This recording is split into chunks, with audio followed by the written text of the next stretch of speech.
30 वर्षापासून पांडुरंगांनी आपली सेवा अर्पण करतात. त्या सेवेला माझे नतमस्तक होतो. कारण का तुमची सेवा ही मी तुमचीच नाही, ते अनेक आमच्याकडे संस्थांची स्वयंसेवक येतात, ते सगळे मनापासून ती सेवा करतात. त्या सेवेला मी विनम्र म्हणून अभिनंदन करतो. आणि पुढं बोलतात की सर काय करणार आहे, याचं काय करणार नाही. आमचं कसं असतं, आमच्या बदलीचं आम्हाला माहीत नसतं. मला एक तर पांडुरंगांना 3 वर्षाची सेवा असते, मला 6 वर्षाची सेवा दिली. माझी आता वाटलं असं किंवा आषाढी घालमुलीला घालवावं. आम्ही असलो ठीक आहे, आम्ही 99% राहणार नाही. कारण का आमचा कालावधीच 3 वर्षाचा असतो सर्व्हिसचा. त्यांनी आता 6 वर्ष मला पूर्ण झाले. त्याच्यामुळे नक्की 100% माझी बदली होणार.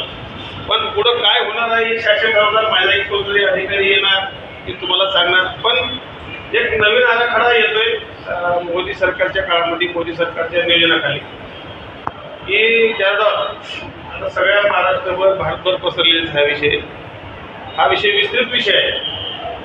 जवळपास 1400 ते 2800 कोटीपर्यंतचा हा आराखडा आहे. त्या आराखड्यामध्ये मंदिर आणि मंदिर परिसर ह्या भागातला आणि जो आपला नदीचा घाट आहे त्या नदीच्या घाटाचा परिपूर्ण विकास होणार आहे. ते झाल्यानंतर तर आपल्याला एक वेगळं स्वरूप तुम्हाला बघायला मिळेल. पण आम्ही असं नाही म्हणणार की अजून झालंच नाही, तर ती चर्चेवरचं मी चर्चेवर चर्चा करतो. चर्चेवरची चर्चा आहे, असं अजून अधिकृत आमच्याकडे असं काही आलेलं नाही. पण त्या दिशेने वाटचाल चालू आहे. हे झालं तर हे मंडप राहणार नाही हे नक्कीच आहे, तुकाराम भवन राहणार नाही हे पण नक्कीच आहे. इकडचा काय परिसर जाणार, इकडचा काय परिसर जाणार. मग त्याच्यामधून नवीन काय त्यांची आता आर्किटेक्टची किंवा शासनाची किंवा मंदिर समितीचा विश्वास घेऊ करतीलच किंवा इथल्या गावातल्या लोकांना विश्वास घेऊ करतील.